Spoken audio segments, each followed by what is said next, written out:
Mesdames et messieurs, bonsoir. Soyez les bienvenus pour cette nouvelle édition de votre journal de 22 h. Au sommaire de l'actualité.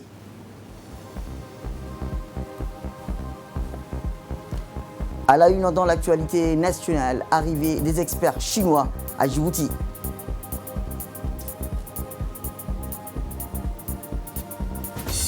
Et enfin, dans l'actualité internationale, plus de 7000 nouveaux cas contaminés au Covid-19 en 24 heures en Russie. C'était les titres. Merci si vous le rejoignez.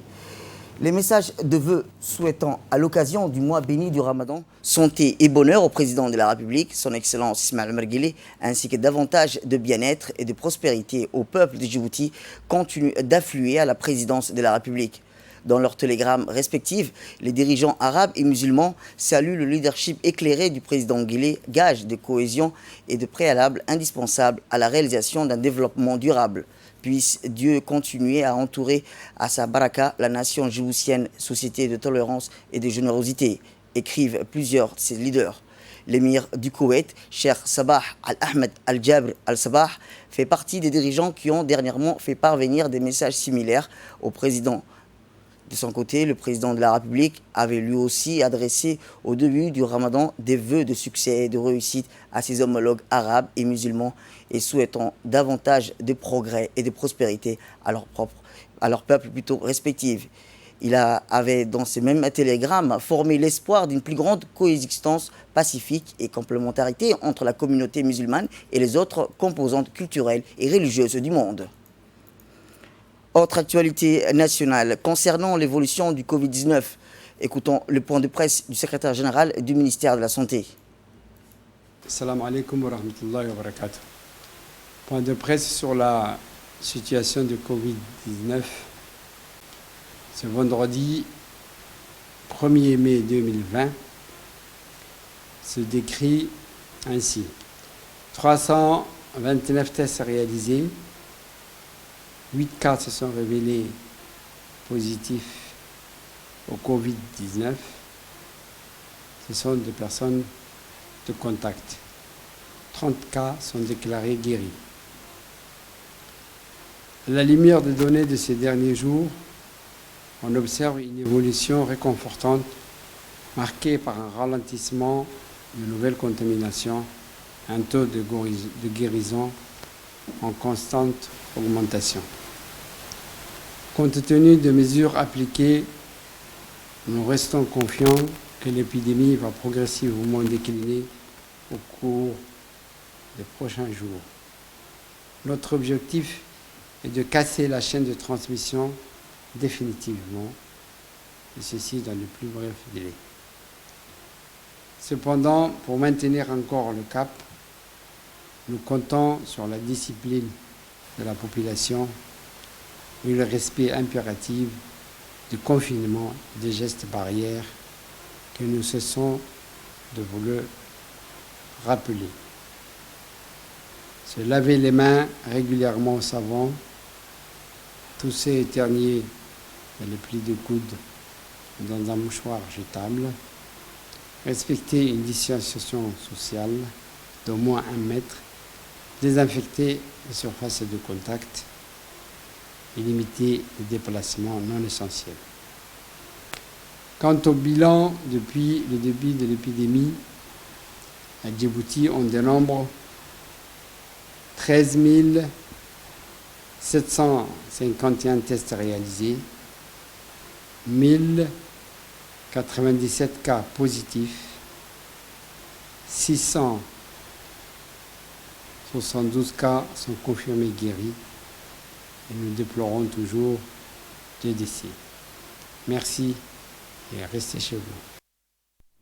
Santé à présent, où le ministre de la Santé, M. Mohamed Ouarsama Dirie, a présidé une réunion de préparation pour l'enquête de prévalence du Covid-19 qui va débuter le 2 mai et continuera jusqu'au 5 mai dans les 3 communes de la ville de Djibouti. Cette rencontre a vu la participation du secrétaire général du ministère de la Santé ainsi que l'ensemble du comité technique de suivi et de coordination pour le Covid-19. L'enquête va couvrir l'ensemble de la population de plus de 6 ans de la ville de Djibouti, soit 1500 ménages regroupant au total 7200 individus. Le ministre de la Santé a souligné durant la rencontre l'importance primordiale de cette enquête de prévalence pour le Covid-19, en rappelant que la qualité des données est une préoccupation majeure. Rappelons que les données épidémiologiques collectées à l'issue de cette enquête permettra de formuler un avis sur la dynamique de l'épidémie et de permettre aux décideurs politiques de mesurer à prendre. À présent, écoutons la déclaration du ministre de la Santé concernant l'enquête de prévalence pour le Covid-19 qui se déroulera demain. Dans le monde, notre pays a fait le choix d'inscrire le confinement général dans l'arsenal de mesures déployées pour faire face à la pandémie de Covid-19. Notre stratégie actuelle s'articule autour de la mise en œuvre de 4 séries de mesures phares. La fermeture des frontières aériennes et terrestres, la sensibilisation des masses pour la compréhension et l'appropriation des mesures barrières, le confinement général de la population intervenu le 23 mars 2020, à l'exception des services essentiels, la détection, l'orientation, le testing et l'isolement rapide des personnes répondant à la définition des cas et l'investigation de leurs contacts. Ainsi, au terme de plus de 4 semaines de confinement, nous souhaitons nous enquérir du niveau d'atteinte des objectifs poursuivis par la stratégie mise en place et faire une idée de son impact sur la dynamique de la maladie. C'est dans ce cadre, et en plus des données épidémiologiques disponibles quotidiennement, que nous avons décidé de conduire au sein de la population de Djibouti-Ville une enquête de prévalence en collaboration avec l'Institut national des statistiques de Djibouti entre le 2 et le 5 mai 2020. L'enquête va couvrir l'ensemble de la population de la ville de Djibouti de plus de 6 ans, avec un total de 1500 ménages à atteindre, ce qui représente près de 7200 personnes à tester.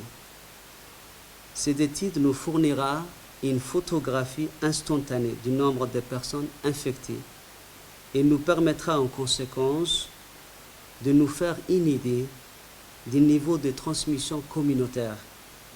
Le résultat de cette enquête guideront alors le choix du gouvernement en matière de stratégie et des mesures qui accompagneront le déconfinement.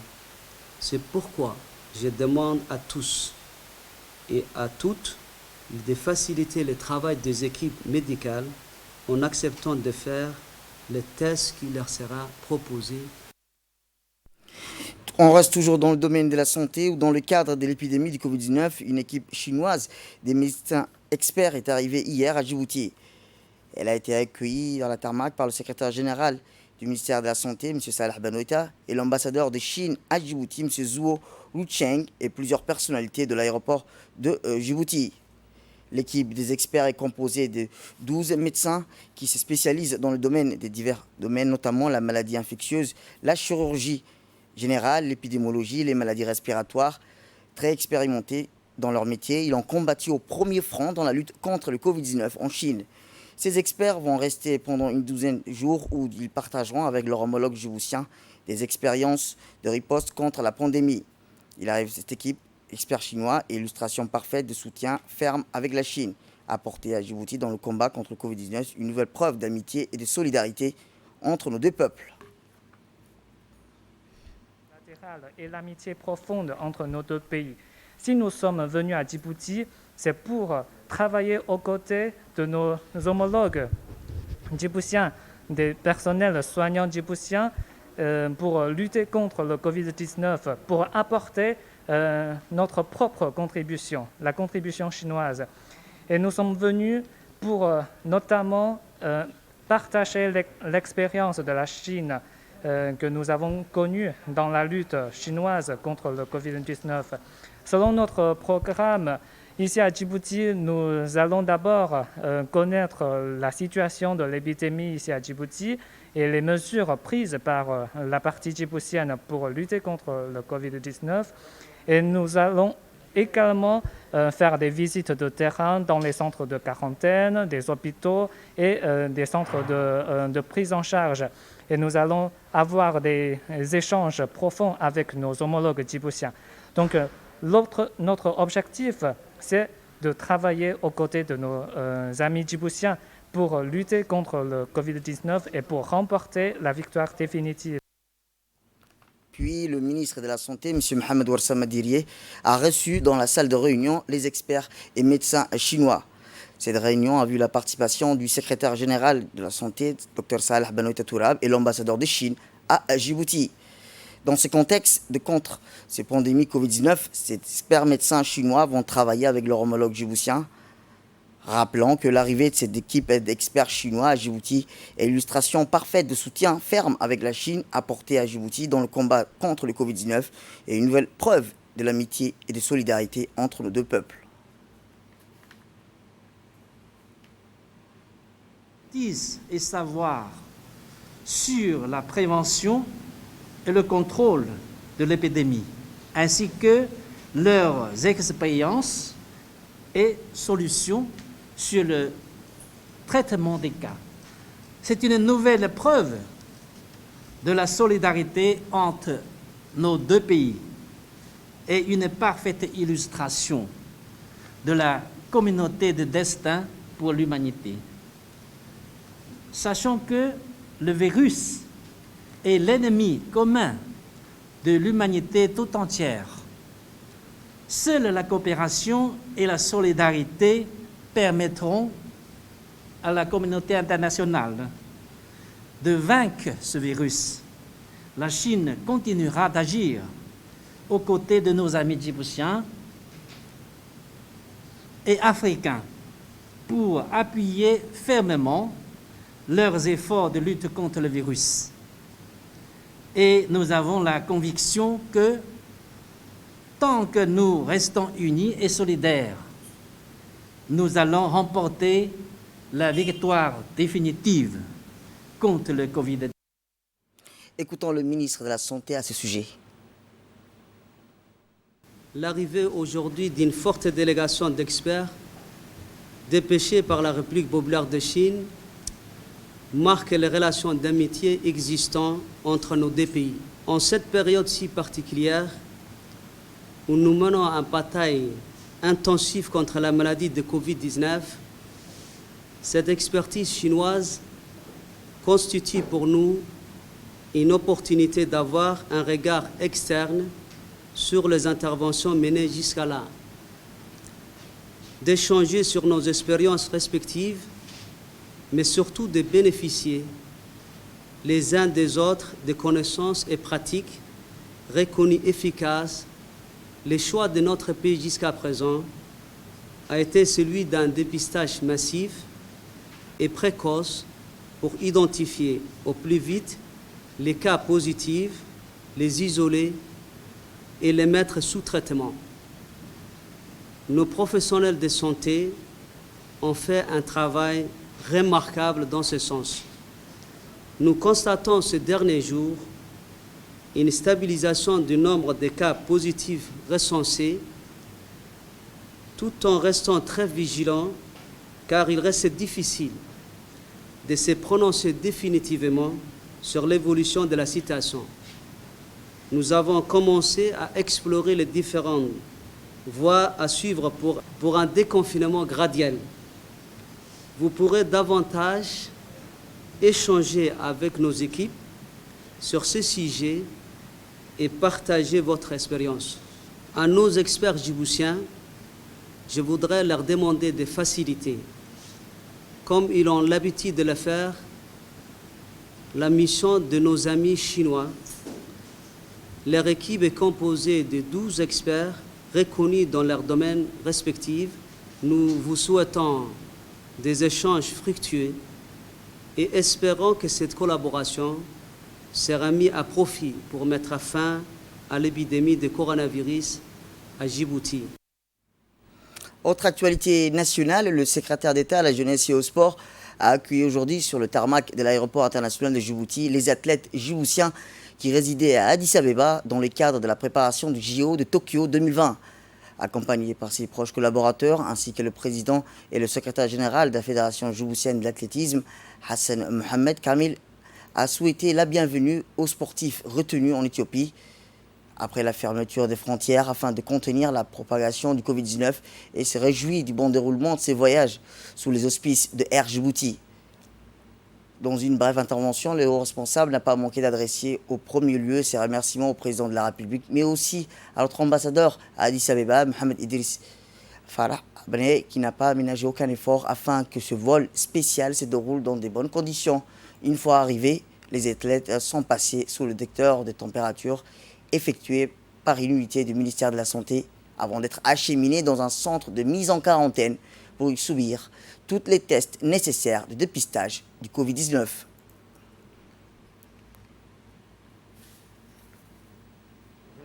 Dans leur pays, et ils étaient en préparation pour les Jeux Olympiques et les Jeux Olympiques ont été annulés.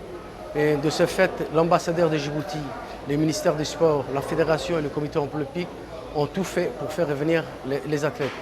Même si ça a été difficile, que les frontières étaient fermées, et nous étions soutenus heure par heure, chaque jour, par l'ambassadeur de Djibouti, le ministère du Sport, M. Hassan Mohamed Kamil, le président de la fédération et son vice-président, et la présidente du comité olympique. Je remercie en mon nom personnel, en tant qu'entraîneur national, et au nom de tous les athlètes, les efforts fournis par tous ces départements pour faire revenir leurs élites nationales. Ce sont les élites qui sont au top niveau, et c'est un honneur pour nous d'être accueillis aujourd'hui par les ministres de Jeunesse Sport et la Fédération djiboutienne. Écoutons le secrétaire d'État à la Jeunesse et au Sport lors de l'arrivée des athlètes. Nous avons aujourd'hui aussi l'arrivée des athlètes qui étaient à Addis et notamment à Sololta depuis maintenant 2 mois de confinement à Addis et à Djibouti. Compte tenu de la fermeture des frontières, ils étaient amenés à être confinés chez eux. Et Dieu merci aujourd'hui, surtout avec l'aide du chef de l'État qui n'a pas cessé de répéter, de laisser passer nos Djiboutiens et de leur faciliter un peu leur arrivée sur Djibouti. Dieu merci, leur arrivée s'est passée dans de bonnes conditions.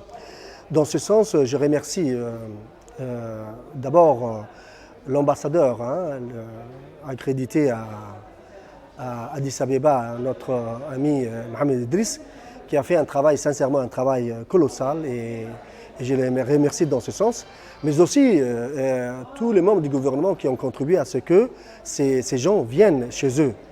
Et on ne va pas oublier la fédération qui est juste à côté de moi et mon département qui n'ont pas ils vont partir directement en confinement pour être testés. Après, si la chose se passe très bien, ils vont regagner leur foyer parce que quand même ils sont 2 mois de confinement plus tous les temps qu'ils sont restés là-bas pour les entraînements. Je pense qu'eux-mêmes ils ont hâte de retrouver leur famille, mais je leur dis d'abord la santé de tout le monde et je ne sais pas si j'ai oublié au passage les personnes de loin ou de près, donc toutes les personnes qui ont contribué à ce que ces athlètes regagnent chez eux. Merci à tout le monde. Il faut savoir que c'est les seuls athlètes internationaux que nous avons et il était de notre devoir de les protéger et Dieu merci, ils sont là. Suite au décès survenu de lundi dernier du ministre djiboutien Ali Gueye Aboubakar, la présidente de la République démocratique et fédérale d'Éthiopie, son Excellence Sahle Work Zewde, a exprimé ses condoléances attristées au président de la République, son Excellence Ismaël Omar Guelleh, ainsi que le président de la Commission africaine Moussa Faki Mohamed a transmis un message similaire au président de la République. Notons que des messages similaires, les ambassadeurs du Bénin, Kenya, Niger, Afrique du Sud, Guinée équatoriale, Gabon, Congo, République démocratique du Congo, Rwanda, Zimbabwe, Éthiopie, Comores, Cameroun, Tunisie, le Tchad, l'Angola, le Togo, le Malawi, le Zambie, Burkina Faso et le Mali ont tous adressé des messages similaires au président de la République, ainsi que Mohamed Ould Hirsi, ambassadeur de Djibouti en Égypte, M. Idriss Ambassa, secrétaire général conseil régional de Tadjoura, M. Ousmane Mohamed Hamada, M. Ahmed Sultan, M. Ali Dini, Dr Conte Moussa, Mohamed Lalé, M. Daoud Hamelo, ainsi qu'Ali Haïdar, Hadi Derkela, député, Abdelkader Aden, Abdelkader, le président de l'annexe RPP de Sagalou, Moussa Mohamed Ali et son secrétaire administratif, Adab Ali, présidente de l'association pour la protection de l'environnement, Aïcha Dabale Mohamed, présidente de l'association des femmes de Daï, Mohamed Dato, local général, Mohamed Moula Burhan, président de l'association ADO, ont tenu à exprimer leur soutien et compassion au président de la République, à la famille du défunt et au peuple djiboutien, ainsi qu'à Hasna Yarni, chef du village de Goru, Ali Abdallah, président de l'association retraité militaire, Hussein Mohamed Hamadou, président Adesta Djora, Mohamed Burhan Ahmed, Haïfara Mohamed Agouita, Dato Ali Mohamed, vice-président du conseil des quartiers de Balbalouit, le président des artistes djiboutiens Adam Farah Samater, le président de l'annexe RPP de Daaz Bio, Khadir Omar Dir, ainsi que Moussa Hamadou, l'élu local de Dikil, et Fatma Moussa Dini, ont tous adressé leurs condoléances les plus attristées au président de la République, à la famille du défunt et à ses proches.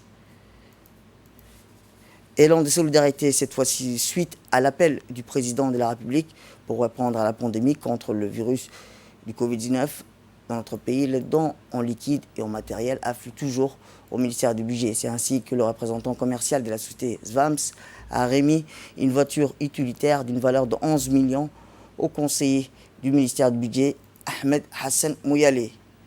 Cette donation va renforcer le déplacement des matériels essentiels dans la lutte contre le Covid-19 dans notre pays. Par ailleurs, des dons financiers ont été remis ce matin auprès du ministère du Budget qui réceptionne les dons. Dans ce cadre, la communauté indienne a contribué à hauteur de 5 millions ce matin et par Abou Yasser qui a remis lui aussi un chèque plus de 10 millions. Direction Ali Sabié où s'est tenue ce matin la deuxième journée d'invocation pour éloigner le Covid-19 dans le pays.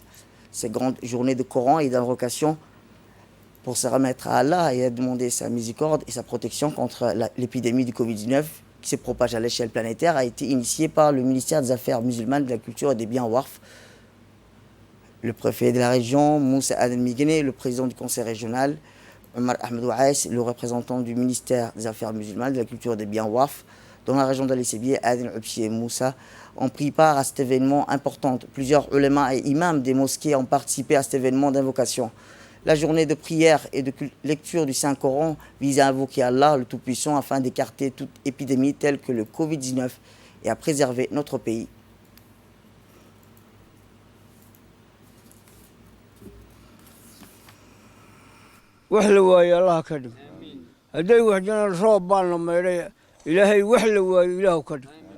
إلهه قرآنك علىك لقوا أخر إله نقابل إله نقابل إله نجيب إله دولك سيس إله نوقسعي إله نقابل اللهم صل على محمد وعلى سيدنا محمد فاتحة. Dans le Nord à présent, dans le cadre de la mise en application des mesures préventives de la lutte contre la propagation du Covid-19, décrétée par le président de la République, chef du gouvernement, chef suprême des forces armées, et sur instruction du chef d'état-major général des armées, le général des corps d'armée, Zakaria Cheikh Ibrahim, le commandant du Riyad a pris ses dispositions en ce sens pour agir et éviter efficacement en déployant depuis le 18 mars dernier 2020 à Dafaré, à 15 km de lac Assal, un détachement chargé de contrôler, d'imposer les mesures de confinement décrétées à l'échelle nationale, de contrôler le flux migratoire. Ainsi, environ 800 clandestins éthiopiens ont été refoulés vers leur pays d'origine.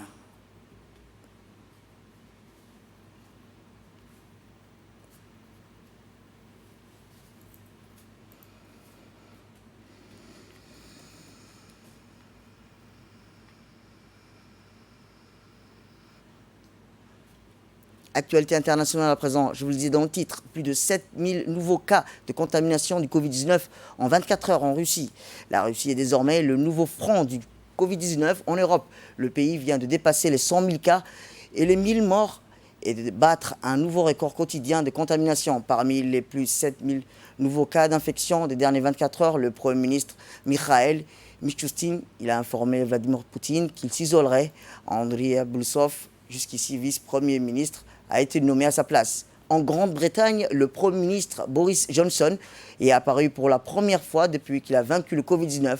Au point de presse quotidien, il a déclaré qu'il présentait un plan de déconfinement la semaine prochaine. C'est la fin de notre édition. Merci à vous de nous avoir suivis. Restez avec nous pour la suite de nos programmes télévisés. Bon week-end à vous. Restez chez vous. Respectez les gestes barrières.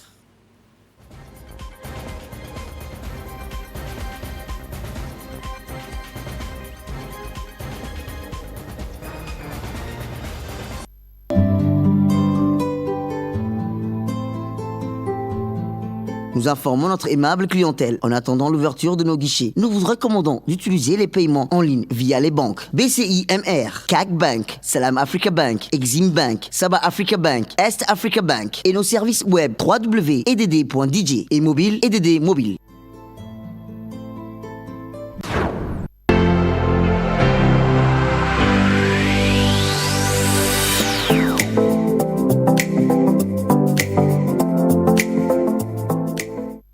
Dans le cadre de la lutte contre la pandémie du coronavirus, un compte spécial a été ouvert dans les différentes banques suivantes. Banque centrale de Djibouti au numéro du compte 15 08 001 001. BCIMR au numéro du compte 0001 01 49 06 72 62 001 07. BOA au numéro du compte 01 14 21 2007. Kang Bank au numéro du compte 135 43 863 ou 135 43 871. Salam Bank au numéro du compte 21 03 10 33 59 41. Exim Bank au numéro du compte 001 0006 468. Sabah Bank au numéro du compte 13 12 12. International Investment Bank au numéro du compte 00001 02 0076 19